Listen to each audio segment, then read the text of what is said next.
华人恶意炒高温哥华房价，激化省政府仇视的情绪。那么在享受福利的同时，必将付出相应的代价。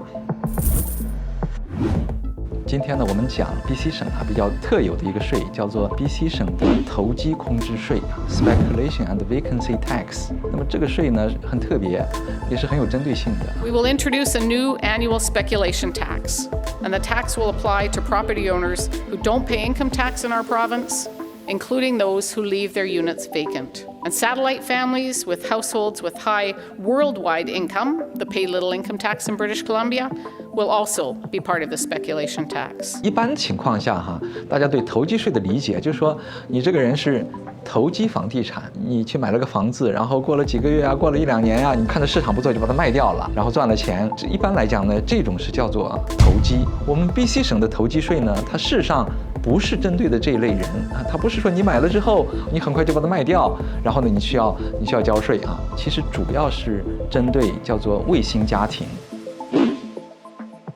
到底什么叫卫星家庭省政府的定义呢，就是这个家庭超过50%的这样的一个收入呢，没有在加拿大申报那这样的话就是卫星家庭。举个例子好了，太太呢一年是赚10万加币报税的收入，先生呢每年呢是20万加币报税的收入，然后呢太太在加拿大报税，先生在中国报税，那这样的话呢，它就是属于卫星家庭。为什么呢？因为这个家庭超过50%的收入没有在加拿大申报。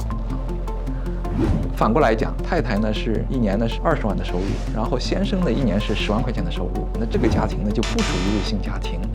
为什么呢？因为他超过50%的收入在加拿大这边申报了。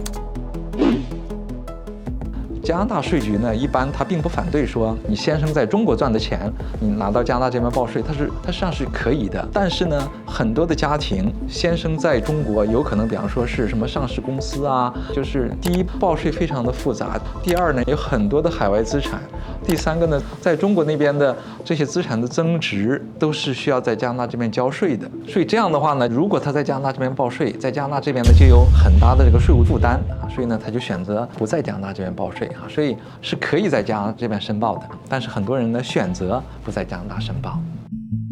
在2018年的时候，在省议会辩论的时候NDP 的议员他就说他说有些这个家庭主要的税收呢不在我们加拿大申报，在别的地方报税，居住在像我们的 Point Grey 区居住在维多利亚的 Oak Bay 区或者是温哥华的像什么 Coachella 区这些呢，然后呢他说住着500万的房子，一年的收入呢报了几十块钱的收入。报纸上有过一个案例，说是中国的富豪在加拿大这边炒房，资产过亿，但是呢因为2个家庭呢炒房的时候分配利润不公等等最后官司呢打到 BC 省的法院，加拿大法官就是发现呢是这样的一个过亿人民币资金在炒房的富豪呢，他报税的收入只有97块钱加币所以这个就是类似于这样的这种新闻再加上呢有些华人住在西区很贵的房子里面，还去领什么牛奶金什么等等政府的这些福利，所以呢这个本地人的社区里面对卫星家庭这个华人的社区呢事实上有很多的这个不满的地方。 We ensure that the purpose of this tax, which fundamentally is to recognize that leaving homes vacant in a market that is zero vacancy creates a social externality that should be internalized somehow to those leaving the properties vacant. 他就觉得说这些人你利用了我的医疗保险，我们的社会服务，我们的教育的资源就是说利用了我们加拿大社会的资源，而没有在加拿大给我们报税那么这些人呢叫做卫星家庭，就是应该要交一个额外的税就叫做投机税。怎么样尽量的来规避这个投机空屋税它事实上是有一些技巧的